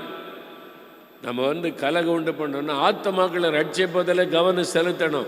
யார் என்ன சொன்னான்னு, யார் திட்டினான்னு, யார் நமக்கு என்ன பெயர் சொன்னா என்ன, ஜனங்கள் ரட்சிக்கப்படணும், பரலோக ராஜ்யம் வரணும், கர்த்தருடைய பிள்ளைகளாக மாறணும். அல்லேலூயா சொல்லுங்க. குடும்பத்தை பிரிக்கிறவள்னு சொல்லுவாங்க, உங்களுக்கு பேர் குடும்பத்தை பிரிக்கிறவன்னு சொல்லுவாங்க. இவன் வந்தால் குடும்பத்தை பிரிச்சுட்டா, என்ன பிரிச்சுட்டா, என் மனைவி இப்போ ஜெபிக்க ஆரம்பிச்சுட்டாங்க, எங்கள் கோயிலுக்கு வரமாட்டேங்கிறா, பைபிள் வாசிக்கிறா, எங்கள் குடும்பமே ரெண்டாக போச்சு அப்படின்னு சொல்லுவாங்க. யார் காரணம்? உங்களை இந்த முக்காடு போட்டுக்கிட்டு ஒரு பொம்பளை வருது, இங்கே வீட்டுக்கு வந்து என் மனைவியை கெடுத்து விட்டான்னு சொல்லுவாங்க. அப்படி திட்டு வாங்கினீங்கன்னா நீங்கள் பாக்கியவதிகள். அல்லேலூயா சொல்லுங்க. பவுலை திட்டுறாங்க, இவன் கலகக்காரங்க, கலகம் பண்ணி எல்லாத்தையும் பிரிச்சிருவான். ஒரு ஊருக்குள்ளே பண்ண ஊர் 2000, ஒரு ஜபாலயத்தில் பண்ண ஜபாலயம் 2000. பைபிள் வாசித்து பாருங்க. அவர் லீஸ்திரா போகிறார், இக்கோனியம் போகிறார், அவர் போகிற எல்லா இடத்துலையும், அவர் போகிற எல்லா பட்டணத்திலும், பிலிப்பி பட்டணம், எபேசு பட்டணம், எல்லா பட்டணத்திலும் ஜபாலயம் 2 உடையுது. ஒரு பக்கம் இயேசுவை ஏற்றுக்கொள்றாங்க, ஒரு பக்கம் எதிர்க்கிறாங்க.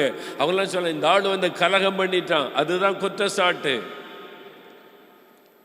அந்த மாதிரி சொல்லணும். அல்லேலூயா. வாட்ஸ்அப்பில் உட்காந்து திட்டுறான் பார்த்தீங்களா, அதுதான் நமக்கு பெரிய ஆசீர்வாதம். அவன் திட்ட கர்த்தர் ஆசீர்வதிச்சுக்கிட்டே இருக்கிறாரு. அப்படி ஒரு ஆள் இருக்கணும் நமக்கு. கலகக்காரன்னு சொல்லணும், ஏமாத்துக்காரன்னு சொல்லணும், மோகன்லாஸ் பணத்துக்காக எல்லாம் பண்ணுறாருன்னு சொல்லணும், சொல்லிக்கிட்டே இருக்கட்டும். அப்படி சொல்ல கர்த்தர் நம்மளை பயன்படுத்தி கொண்டே இருப்பார். அவன் கண்ணுக்கு நம்ம கலகக்காரன். ஆனால் ஆண்டவருடைய பார்வையில் நாம் தேவனுடைய ராஜ்யத்திற்கு ஆத்துமாக்களை கொண்டு வருகிறோம். அல்லேலூயா. அதனால பவுல் மாதிரி பெயர் வாங்கணும். இன்னைக்கு நிறைய பேர் சொல்லாங்கல்ல, வாங்க டாக்டரேட் பட்டம் தர, ரெவரண்ட் டாக்டர் பட்டம், அதுக்குன்னு ஆள் இருக்காங்க மெட்ராஸில். 2000 ரூபா கொடுத்தா ரெவரண்ட் டாக்டர் ஆக்கிடுவாங்க. எனக்கெல்லாம் கூட அப்ளிகேஷன் போட்டாங்க, வாங்க அவளை டாக்டர் ஆக்குறோன்னு. எங்களுக்கு ஒரு டாக்டர் இருக்கார், அன்பு டாக்டர், அதுக்கு போதும் எங்களுக்கு. நான் எதுக்கு டாக்டராக என்ன பண்ண போகிறேன்? நான் டாக்டர் பட்டம் தர்றோம் அப்படின்னு சொல்லி சிங்கப்பூர்லேருந்து கூப்பிட்டாங்க, டாக்டர் பட்டம் தர்றேன்னு. ஆஸ்திரேலியா போயிருக்கிறேன், யாருன்னே தெரியாது, அவர் எல்லாம் பட்டத்தோடு வந்துட்டார் கொடுக்குறதுக்கு. நான் சொன்னேன், அழையா சாமி ஆளை விடுங்க, இந்த பட்டம் வாங்குறதுக்கெல்லாம் நான் தகுதி உள்ளவனே கிடையாது, தகுதி உள்ள ஆளுக்கு போய் கொடுங்கன்னு சொல்லிட்டேன். நான் டாக்டர் பட்டம், நீங்கள் வாங்க நான் பட்டம் கொடுக்குறேன். வாயாடின்ற பட்டம், ஆமீன், கொள்ள நோயின்ற பட்டம், கலகக்காரன்ற பட்டம், இதுதான் இன்னைக்கு நமக்கு தேவை. அப்போஸ்தலர் நடபடிகளில் ஒரு ஊழியக்காரனுக்கு அந்த பட்டங்கள் கொடுக்கப்பட்டது. ஆண்டவருக்காக சாதித்த ஒரு மனிதன். அல்லேலூயா சொல்லுங்க. அவனுக்கு யாரு ரெவரண்ட் டாக்டர் பட்டம் கொடுக்கல, ரெவரண்ட் டாக்டர் பவுல் என்று பெயர் கொடுக்கல. வாயாடிங்க அவன், கொள்ள நோயிங்க அவன், கலகக்காரங்க அவன், இயேசுவுக்காக கலக்கி கொண்டிருக்கிற ஒரு மனிதனாயிருந்தான். அப்படிதான் நம்ம இருக்கணும். ஆமென். கலகம் எழுப்புகிறவன். அதே வசனத்தை திரும்ப ஒரு வாசிங்க, 24:5. என்னவென்றால், இந்த மனுஷன் கொள்ளை நோயாகவும் பூச்சக்கரத்தில் உள்ள சகல யூதர்களுக்குள்ளும் கலகம் எழுப்புகிறவனாகவும் நசரேயருடைய மத பேதத்துக்கு முதலாளியாகவும் இருக்கிறான் என்று கண்டறிந்தோம். மத பேதகத்தின் முதலாளி, நசரேய மதம், கிறிஸ்துவ மதம் கூட சொல்ல மாட்டேங்கிறான். அது சொல்லக்கூடாதான், இயேசுடைய பெயர் வரக்கூடாது. அதனால நசரேய மத பேதகம் அவருக்கு முதலாளியா இருக்கிறாரு, ரிங் லீடர். இந்த ஆளு தான் எல்லாத்துக்கும் ரிங் லீடர், இவன் தான். எங்க பார்த்தாலும் மதம் மதம் இயேசு மதம்ன்றாங்க, மத பேதகம்.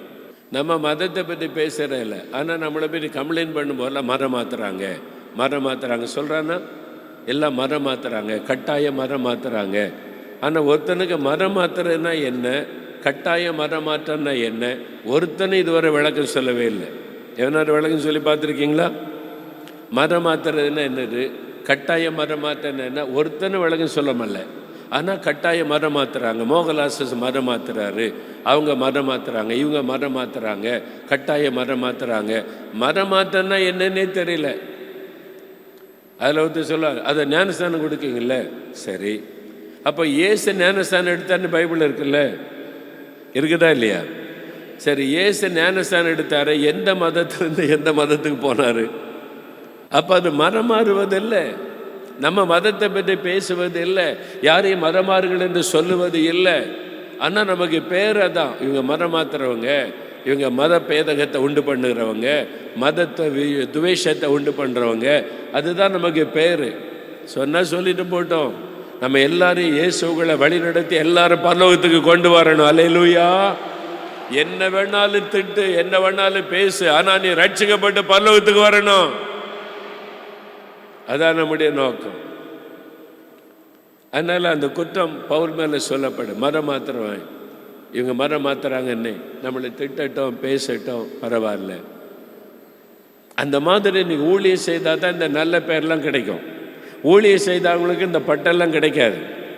இந்த பட்டம் கிடைச்சா பரலோகத்தில் உங்களுக்கு பெரிய கனம் கிடைக்கும். ரெவரண்ட் டாக்டர்னு போனீங்கன்னு வைங்க, ரெவரண்ட் டாக்டர் அப்படின்னு போனீங்கன்னா பரலோகத்தில் போனால் ஐ ஆம் ரெவரண்ட் டாக்டர் அப்படின்னா ஹூ ஆர் யூ, யாருடா நீ? Reverend doctor. ரெவரண்ட் டாக்டர் பட்டம் யாருடா கொடுத்தா? அவனுக்கு இயேசு கொடுத்தாரா? இல்லை. யார் கொடுத்தா? 2000 ரூபாய்க்கு ஒருத்தன் கொடுத்தான். அவன் பின்னால் நரகத்துக்கே போ. நயா பைசாவுக்கு பிரயோஜனம் இல்லாத பட்டத்தை வச்சுக்கிட்டு ரெவரண்ட் டாக்டரா? வாயாடின்னு பேரிடு, கலகக்காரன்னு பேரிடு, இயேசுவுக்காக. பைத்தியக்காரன்னு சொல்லட்டும், இயேசுவுக்காக அப்படி பேரிடு. அதுதான் ஆசீர்வாதம். அல்லேலூயா சொல்லுங்க. சுவிசேஷத்தை அறிவிப்பது நிமித்தம் நமக்கு கிடைக்கிற அவப்பெயர்கள், அதுதான் நமக்கு ஆசீர்வாதம். இது இருக்கணும். உங்களை பார்த்து சொல்லணும், இவன் மதத்தை பரப்புறா, மதத்தை பேசுறா. நம்ம அதை பேசுறதில்லை, அவன் சொல்லட்டும், அப்படியாவது திட்டட்டும். அந்த மாதிரி ஒரு வாழ்க்கை ஊழியம் செய்யணும். பவுல் அப்படி செய்தார். 6வது ஒரு வசனம் வாசிங்க, 14-11. பவுல் செய்ததை ஜனங்கள் கண்டு, தேவர்கள் மனுஷ ரூபம் எடுத்து நம்மிடத்தில் இறங்கி வந்திருக்கிறார்கள் என்று லிக்கவோனியா பாஷையிலே சத்தமிட்டு சொல்லி. இங்க பாருங்க, அடுத்த ஒரு நல்ல பெயர் கிடைக்குது.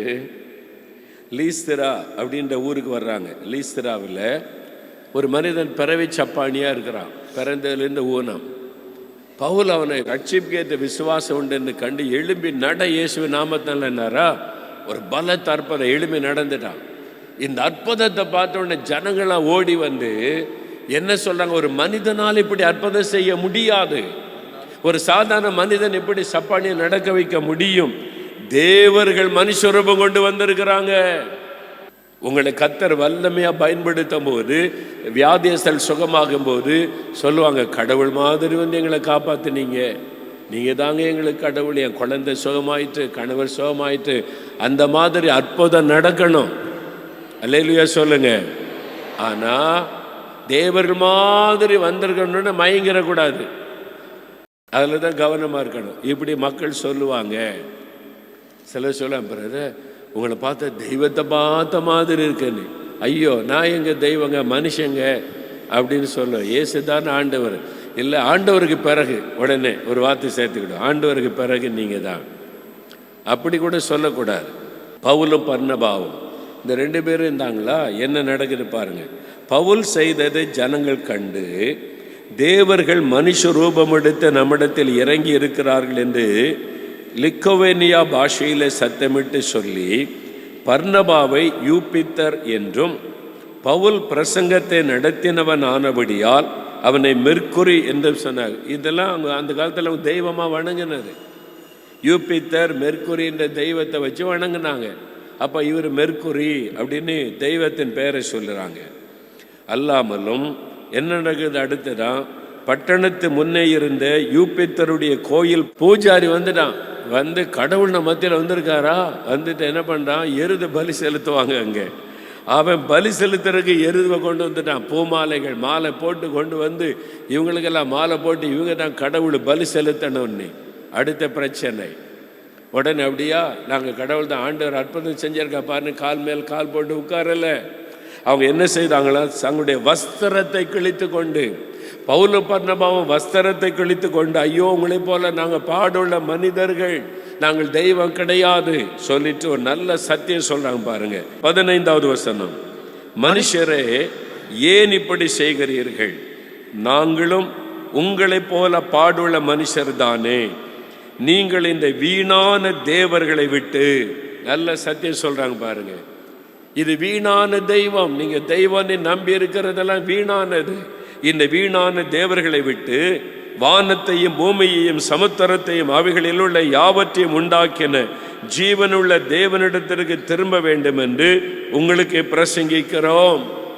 தெளிவா சொல்லிட்டாங்க, நாங்க கடவுள் கிடையாது, எங்களுக்கு மாலை போடாதங்க, பலி செலுத்தாதங்க, உங்களை போல பாடுள்ள மனிதர்கள், இதெல்லாம் வீணான தெய்வம், இதை விட்டு விட்டு மெய்யான தெய்வத்துக்கு நேராக திரும்புங்கள். அவருக்கு நேராக கை காமிக்கிறாங்க. இதில் தான் கவனமா இருக்கணும். எழுப்புதல் காலத்தில் உங்களை கொண்டு ஆண்டவர் பலத்த அற்புதம் செய்ய போகிறார். நீங்க ஜெபிக்கும் போது சப்பானிகள் நடப்பாங்க, நீங்கள் ஜெபிக்கும் போது குருடர் பார்வை அடைவாங்க. அப்ப எல்லாருமே வந்து நீங்க தான் கடவுள்னு சொல்ல வருவாங்க. நீங்க கவனமா இல்லாட்டா அவங்களே உங்களை குழி தோண்டி புதைச்சிருவாங்க. அப்போ நீங்க கவனமா இருந்து உங்களை தாழ்த்தணும். நாங்க இல்லை, இயேசு அப்படின்னு காமிக்கணும். பாருங்க, ஒரு பக்கம் வாயாடின்றான், ஒரு பக்கம் கலகக்காரன்றான், கொள்ளை நோயின்றான், இன்னொரு பக்கம் தெய்வமாக்கிறாங்க. அதுலேயும் கவனமா இருக்கணும். நம்ம இதில் தான் ரொம்ப வாயாடின்னு சொல்லிட்டு போட்டோம், தெய்வம்னு சொன்னால் தான் ரொம்ப டேஞ்சர். என் ஆண்டவர் தன்னுடைய மகிமையை யாருக்கும் கொடுக்க மாட்டார். அல்லேலூயா. அந்த மகிமையில் கை வைக்காம கவனமா இருக்கணும். எழுப்புதல் காலத்தில் பாருங்க, ஆண்டவர் உங்களை கொண்டு அற்புத அடையாளம் செய்ய போகிறார். ஜனங்கள்லாம் இயேசுவை தேடி வந்த மாதிரி உங்களை தேடி வரணும். இயேசுகிட்ட போன அற்புதம் நடக்குதுல, உங்களை தேடி வரணும், உங்க வீட்டுக்கு வரணும். நீங்க ஜெபம் பண்ண அற்புதம் நடக்கணும். இந்த வீட்டில் இயேசு இருக்கிறார்னு சொல்லணும். இவங்க ரூபத்தில் இயேசு இருக்கிறார். இந்த அம்மா இயேசுவை காண்பிக்கிறாங்க, இந்த ஐயா இயேசுவை காண்பிக்கிறாங்க. இந்த வீட்டுக்கு வந்தால் இயேசுவை அறிந்து கொள்ளலாம், இங்கே வந்து அற்புதம் நடக்குதுன்னு சொல்லணும். உங்க வீடு அப்படி மாறணும். அல்லேலூயா சொல்லுங்க. உடனே காணிக்கை பெட்டி வச்சு காணிக்கை பிரித்து அதை நீங்கள் கோயிலாக மாத்திரப்படாரு. ஆட்கள் வர்றாங்களேன்னு சொல்லி காணிக்கை சர்ச்சில் கொண்டு கொடு, அங்கே போய் தசம்பாங்க கொடுத்து காணிக்கை கொடுத்து ஆசீர்வாதம் வாங்கிக்கன்னு கை நீட்டணும். உடனே ஜனங்க வர்றாங்க, காணிக்கு கொண்டு வந்த உடனே பெட்டி வச்சு காணிக்கு எடுக்க பணத்துக்கு இடம் கொடுத்தீங்கன்னா பிசாச சோழியை முடிச்சிருவான். அப்புறம் அற்புதமும் நடக்காது, அதிசயமும் நடக்காது. கவனமாக இருக்கணும். அல்லேலூயா சொல்லுங்க. கடைசியா 7வது அப்போஸ்தலர் 28ஆம் அதிகாரம் 6வது வசனம். அவனுக்கு வீக்கம் கண்டு அல்லது அவன் சடிதியாய் விழுந்து சாவான் என்று அவர்கள் பார்த்து கொண்டிருந்தார்கள். நெடுநேரமாய் பார்த்து கொண்டிருந்தும் ஒரு சேதமும் அவனுக்கு வராததை கண்டபோது வேறு சிந்தையாகி இவன் தேவன் என்று சொல்லிக் கொண்டார்கள். 4ஆம் வசனம் வாசிங்க.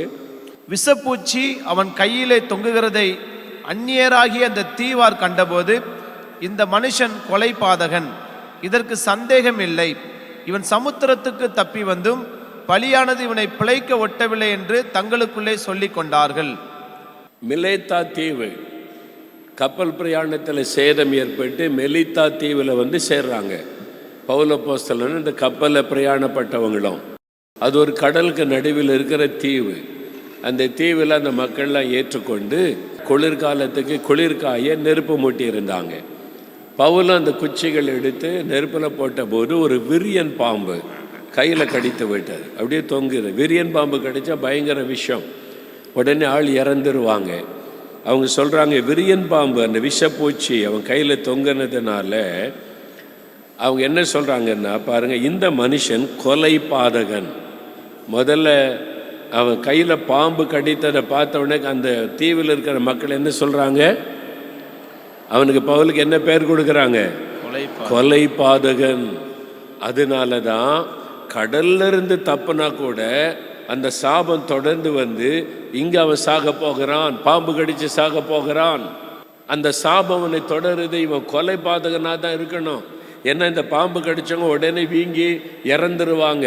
அவன் சாகுறத பார்த்துக்கிட்டே இருக்காங்க, செத்துருவான், இதை பிழைக்க முடியாது, இவன் வந்து கொலை பாதகனாக இருக்கணும். அதனால தான் கடலில் தப்பினாலும் பாம்பு கடித்து சாக போகிறான் என்று பார்க்குறாங்க. கொலை பாதகன் அப்படின்னு சொல்கிறாங்க. நீங்கள் இயேசுவை ஏற்றுக்கொண்டு அவருடைய பிள்ளையாக மாறி என்ன செஞ்சாலும் அப்புறம் உங்கள் வீட்டாரெலாம் ரட்சிக்கப்படாமல் இருந்தாங்கன்னா நீங்கள் என்ன பண்ணாலும் உங்கள் வீட்டில் நடக்கிறதுக்கெல்லாம் காரணம் யாருன்னு சொல்லுவாங்க, நீதான். இவன் ஜெபம் பண்ணி தான் அந்த வீடு விளங்காமல் போச்சு. இவன் ஜெபன்னு 4 மாடி போய் தான் அந்த குடும்பமே விளங்காமல் போச்சு. உங்கள் குடும்பத்தார் சொல்லுவாங்க, ரொம்ப பக்தியாக இருக்காங்கல்ல, அவங்க சொல்லுவாங்க, நீ அதெல்லாம் விட்டுட்டு நான் சொல்கிற இடத்துக்கு வா, இந்த மந்திரவாதிக்கிட்ட வா, எல்லாம் சரியாகிட்டுன்னு சொல்லுவாங்க. அப்போ என்ன நடந்தாலும் உங்களை குற்றம் சொல்லுவாங்க. ஒரு தீமை நடந்தால் உடனே ஒன்னால தான் சொல்லுவாங்க. அதுவே கர்த்தர் அற்புதம் செய்துட்டா ஆசீர்வதிச்சுட்டா எப்படி மாறிடும், நீ உண்மையான கடவுளை பற்றி கொண்டப்பா ஆசீர்வாதமாக இருக்கிற அப்படி சொல்லுவாங்க. இப்போ யார் உங்களை திட்டுறாங்களோ அவங்களே உங்களை வாழ்த்தும்படி கர்த்தர் மாற்றி விடுவார். அல்லேலூயா சொல்லுங்க, அல்லேலூயா. இப்போ பூச்சி கடிச்சு பவுல் சாகலை, அவர் உயிரோடு இருக்கிறார். இவங்களால நம்ப முடியல, இந்த விஷப்பூச்சி இந்த பாம்பு கடிச்சா செத்துருவாங்க, இந்த ஆள் சாகலையே, அப்போ இந்த ஆள் கடவுளை தான் இருக்க முடியும், தேவன்றாங்க, கடவுள்ன்றாங்க. அதாவது தேவ மனிதன். அதை ஆண்டவர் விளங்க பண்ணுகிறார். அவர்கள் வேறு சிந்தையாகி, தப்பா நினைச்சாங்க, இப்போ வேறு சிந்தையாகி பாருங்க, இவன் தேவன் என்று சொல்லி கொண்டார்கள். அவங்களாம் சொல்லிக்கிட்டாங்க, பவுல் சொல்லலை, பவுல் காதலே வாங்கலை. நீங்கள் என்ன வேணாலும் சொல்லுங்கள், நான் மனிதன், நான் தேவனுடைய ஊழியக்காரன், அவருடைய வேலைக்காரன், அவருடைய வேலை செய்கிறேன், அவ்வளவுதான். அவர் மனதில் எந்த பெருமைக்கு இடம் இல்லை. நீங்கள் அதில் தான் கவனமாக இருக்கணும். உங்களை யார் வேணாலும், உங்களை மாதிரி ஊழியக்காரர் உண்டா, உங்களை மாதிரி ஊழியக்காரி உண்டா, நீங்கள் தான் இந்த நூற்றாண்டின் பெரிய தீர்க்கதரிசி, இந்த நூற்றாண்டின் பெரிய ஊழியக்காரன் ஊழியக்காரியெல்லாம் என்ன வேணாலும் சொல்லட்டும், இந்த காதலை வாங்கி இந்த காதலை விட்டுட்டு நீங்கள் தாழ்மையாக ஊழியம் செய்யணும். அல்லேலூயா சொல்லுங்க, அல்லேலூயா. நான் ரட்சிக்கப்பட்டு ஊழியத்துக்கு வந்த ஆரம்பத்தில் எங்கள் கிராமம் எல்லாம் இந்துக்கள்.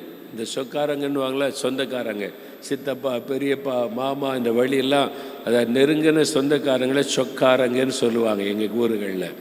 அப்படி எல்லாரும் இந்துக்கள். அது எல்லாமே எங்கள் சொந்தக்காரங்க எல்லாம் வந்து இந்துக்கள் ஆச்சா. வீட்டில் நான் மட்டும் ரட்சிக்கப்பட்டு ஊழியம் செஞ்சேன். பார்க்குறவங்களாம் சொல்லுவாங்க, என்ன பண்ணுற, ஊழியம் செய்கிற. அது என்ன ஊழியம், தெரு தெருவா பிரசங்கம் பண்ணுறியா, ஒரு வேலை பார்த்து சம்பாதிக்கலாம்ல. அவங்களுக்கு ஊழியத்தை பற்றி ஒன்றும் தெரியாது. அவங்கள்ட்ட என்ன விளக்க முடியும்? எதுக்கு இப்படி அலைகிற, வேலை செய்து சம்பாதிச்சு குடும்பத்துக்கு பிரயோஜனமாக இருக்கலாம்ல அப்படின்னு பேசுவோம். அதனால் ஒன்றும் பேச முடியாது. எங்கள் வீட்டில் என்ன நடந்தாலும் ஏன் தலையில் தான் அப்படி, இவன் இப்போ தெருத்துறா பேசி பிரசங்கம் பண்ணுறால அதான் அந்த வீட்டில் அப்படி நடக்குது, எல்லாமே ஏன் தலையில் தான் வந்து விடியும். அதனால் எந்த சொந்தக்காரங்க வீட்டுக்கு நான் போக மாட்டேன். சொந்தக்காரங்க எங்கள் வீட்டுக்கு இப்படி வந்தால் நான் பின்வாசல் வழியே போயிடுவேன். நான் ஜெபம் பண்ண போகிறேம்மான்னு சொல்லிட்டு என்னை வந்தால் இது தான் கேட்பாங்க, என்ன தெருவா அலைகிற, பிரசங்கம் பண்ணுறன்ற, ஒரு வேலை பார்க்கலாம்ல, சம்பாதிக்கலாம்ல அப்படின்னு. அதனால் எந்த கல்யாண வீட்டுக்கு போக மாட்டேன். போனால் யாருக்கு தெரியாமல் கூட்டத்தில் உட்காந்துட்டு வந்துடுவேன் நான். இந்த மாதிரி தான் நிலைமை. ஏன்னா எல்லாத்தையும் சொல்லுவாங்க, நம்ம தலையில் தான் விடிய, எதுக்கு சும்மா இருக்க அப்படின்னு. அதுவே கர்த்தர் ஆசீர்வதித்த ஊழியத்தில் அற்புத அடையாளம் செய்து பெருகின உடனே அதே சொந்தக்காரங்க எங்கள் வீட்டுக்கு ஒரே ஒரு நாள் வந்து எங்களை ஆசீர்வதியே, எங்கள் வீட்டுக்கு வரக்கூடாதா, ஒரே ஒரு நாள் வா தம்பி அப்படின்னு கூட ஆரம்பி. எப்படி மாறிட்டு பாருங்கள். பரிகாசம் பண்ணவங்க, அற்பமாக பேசினவங்க ஒரே ஒரு நாள் எங்கள் வீட்டில் வந்து ஒரு ஆசீர்வாதம் பண்ணப்பா அப்படின்னு கூப்பிட ஆரம்பிச்சிட்டாங்க. கல்யாண வீடுனா கூட நீ வந்து பிள்ளைகளை ஒரு ப்ளஸ் பண்ணு, நீ வந்து ஆசீர்வாதம் பண்ணு அப்படின்னு தனி மரியாதை கொடுத்து அழைப்பாங்க. எப்படி மாறிட்டு பார்த்தீங்களா? இன்னைக்கு உங்களை அற்பமாயின்றவங்க நாளைக்கு உங்களை தேடி வருவாங்க. இன்னைக்கு உங்கள் குடும்பத்தார், உங்களுடைய கிராமத்தார், கூட வேலை பார்க்குறவங்க, உங்களை அற்பமாக பேசுகிறவங்க, இவன் கொலை பாதகன், என்ன பாவம் செய்தானோ இவனுக்கு இப்படி நடக்குது, என்ன பாவம் செய்தாலும் இப்படி நடக்குதுன்னு சொல்கிறவங்களே கர்த்தர் இவளோடு கூட இருக்கிறார். இயேசு இவர்களை வீட்டில் இருக்கிறார். இவருடைய செய்வதெல்லாம் வாய்க்க பண்ணுகிறார். இவர்கள் ஆசீர்வதிக்கப்பட்டவர்கள் என்று மற்றவர்கள் சொல்லும்படி கர்த்தர் ஆசீர்வதிப்பார். அதனால சோர்ந்து போகாதங்க. யார் என்ன வேணாலும் பேசட்டும், யார் என்ன வேணாலும் திட்டட்டும், யார் என்ன வேணாலும் பரிகாசம் பண்ணட்டும், நம்ம சுவிசேஷத்தை அறிவித்து கொண்டே இருப்போம், இயேசுவை சொல்லிக் கொண்டே இருப்போம். கடைசி மனிதனை ரட்சிக்கப்படும் வரைக்கும் நமக்கு ஊழியம் இருக்கிறது. அதனால் ஆண்டவரே, பவுலை போல என்னை ஒப்பு கொடுக்கிறேன். நான் வாயாடி நீ அழைக்கப்பட்டாலும் பரவாயில்லை, கலகக்காரன் என்று அழைக்கப்பட்டாலும் பரவாயில்லை, கொள்ள நோய் என்று சொல்லப்பட்டாலும் பரவாயில்லை, மத பேதகன் என்று சொல்லப்பட்டாலும் பரவாயில்லை, உம்மை குறித்து நான் சொல்லிக்கொண்டே இருப்பேன். இருக்கிற இடத்துல, வசிக்கிற இடத்துல, வேலை செய்கிற இடத்துல, படிக்கிற இடத்துல இயேசுவை நான் அறிவித்து கொண்டே இருப்பேன் என்று அர்ப்பணிக்கணும். எல்லாரும் எழுந்து நிற்போம். எல்லாரும் எழுந்து. எழுப்புதல் பரவுவதற்கு உங்களைத்தான் ஆண்டவர் பயன்படுத்த போகிறார். பவுல் போன இடமெல்லாம் எழுப்புதல் அக்கினி பரவினது. எல்லா இடமும் சுவிசேஷத்தின் வாசனை பரவினது. எல்லா இடத்திலும் ஜனங்கள் ரட்சிக்கப்பட்டார்கள். சபைகள் புதிதாய் உருவாக்கப்பட்டது. மாபெரும் அற்புத அடையாளங்கள் நடைபெற்றது. உங்களை கொண்டும் தேவன் அதை செய்ய போகிறார். பவுலை போல உங்களை பயன்படுத்த போகிறார். நீங்கள் தெரிந்து கொள்ளப்பட்ட பாத்திரங்கள். உங்களை கொண்டுதான் தேவன் அதை செய்ய போகிறார். உங்களை வாயாடி என்று சொல்லட்டும், உங்களை கொள்ளை நோய் என்று சொல்லட்டும், உங்களை கலகக்காரர்கள் என்று சொல்லட்டும், உலகத்தை கலக்குகிறவர்களாயிருப்பீர்கள். உங்களை அற்பமாய் பேசினவர்களே, மெய்யாகவே ஆண்டவர் இவர்களோடு இருக்கிறார் என்று சொல்லும்படி ஒரு மாற்றத்தை கர்த்தர் உண்டாக்குவார். பயப்படாம ஊழியம் செய்யுங்க, தைரியமா ஊழியம் செய்யுங்க, இயேசுவை பற்றி அறிவித்து கொண்டே இருங்க. எத்தனை பேர் பவுலை போல ஊழியம் செய்ய விரும்புறீங்க? அப்படியே கரமுயர்த்தி 2 நிமிடம் ஜெபம் பண்ணுங்க. ஆண்டவரே, பவுலை போல நான் ஊழியம் செய்யணும், பலத்த அற்புத அடையாளங்கள் நடக்கணும், திரள் கூட்ட மக்களை ரட்சிப்புக்குள்ள நடத்தணும். அதற்கு நான் வாயாடி என்று அழைக்கப்பட்டாலும் பரவாயில்லை, இயேசுவை நான் அறிவித்து கொண்டே இருப்பேன், சொல்லிக் கொண்டே இருப்பேன். உலகத்தை கலக்குகிறவன் என்று சொன்னாலும் பரவாயில்லை, நான் கலக்கி கொண்டே இருப்பேன். கொள்ள நோய் என்று சொன்னாலும் பரவாயில்லை, ஒரு கொள்ளை நோயை போல நான் பரவ செய்வேன், சுவிசேஷத்தை பரவ செய்வேன். ஒரு கொள்ளை நோயை போல இயேசு என்கிற நற்செய்தியை பரவ செய்வேன். ஒப்பு கொடுங்க. மத பேதகன் என்று சொன்னாலும் பரவாயில்லை, மத வெறியன் என்று சொன்னாலும் பரவாயில்லை, இயேசுவை நான் அறிவித்து கொண்டே இருப்பேன். ஆண்டவரே, ஒப்பு கொடுங்க. என்னை அப்படி பயன்படுத்துங்க ஆண்டவரே. என்னை ஒப்பு கொடுக்கிறேன். பவுலை போல பயன்படுத்துங்க, ஒரு பாத்திரமா பயன்படுத்துங்க. Thank you Lord. ஆவியானவர் சொல்லுகிறார், இங்கு இருக்கிற பலரை தேவன் பவுலை போல விசேஷித்த அற்புத அடையாளங்களை செய்யும்படி பயன்படுத்த போகிறார். விசேஷித்த அற்புத அடையாளங்களுடைய கைகளினால் நடக்க போகிறது. Outstanding miracles are going to happen through you. உங்கள் மூலமாய் இயற்கைக்கு மேற்பட்ட அற்புதம் நடக்க போகிறது. நீங்கள் ஜெபிக்கும் போது சப்பானி நடக்க போகிறார்கள். நீங்கள் கையை நீட்டும் பொழுது குருடர் பார்வை அடைய போகிறார்கள். நீங்கள் ஜெபிக்கும் போது அசுத்தாவிகள் அலறி ஓட போகிறது. நீங்கள் ஜெபிக்கும் போது கிராமமே கலங்க போகிறது. உங்க கிராமமே நடுங்க போகிறது. அப்படிப்பட்ட அற்புத அடையாளம் நடக்க போகிறது. உங்களை கொண்டுதான் ஆண்டவர் செய்ய போகிறார். எழும்புங்க ஆண்டவருக்காக, எழும்புங்க ஆண்டவருக்காக. உலகத்தை கலக்குகிறவர்களாக எழும்புங்க.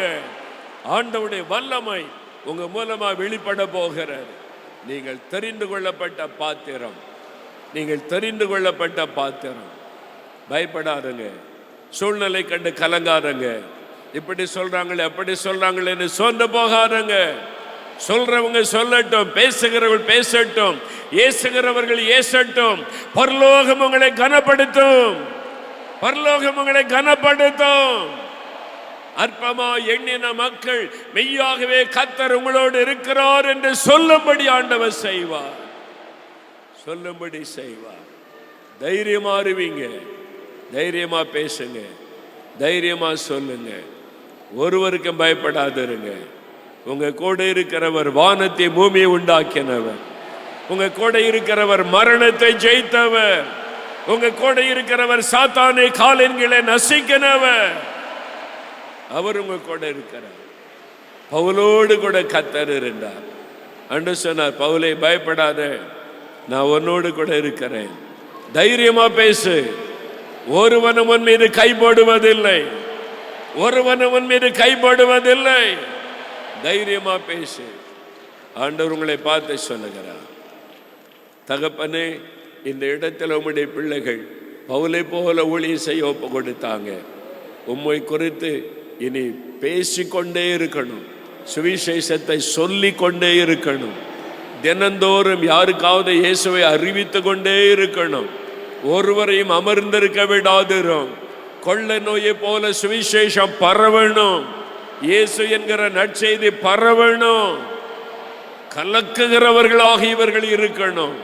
இவங்க கையினாலே பலத்த அற்புத அடையாளங்கள் நடக்கணும். இவர்களை கொண்டு உம்முடைய வல்லமை விளங்க பண்ணும். ஆசீர்வதியும். நீ தெரிந்து கொண்ட பாத்திரங்கள் ஒவ்வொருவரையும் உம்முடைய கரத்தில் எடுத்து பயன்படுத்தும். இயேசு கிறிஸ்துவின் நாமத்தில் ஜெபிக்கிறோம் பிதாவே. ஆமென், ஆமென். For further details and prayer support, contact Jesus Redeems Ministries, Nalumavudi, Thuthukudi District, 628-211. Our phone number 04639 353535. info@jesusredeems.org. Our website www.jesusredeems.com. God bless you.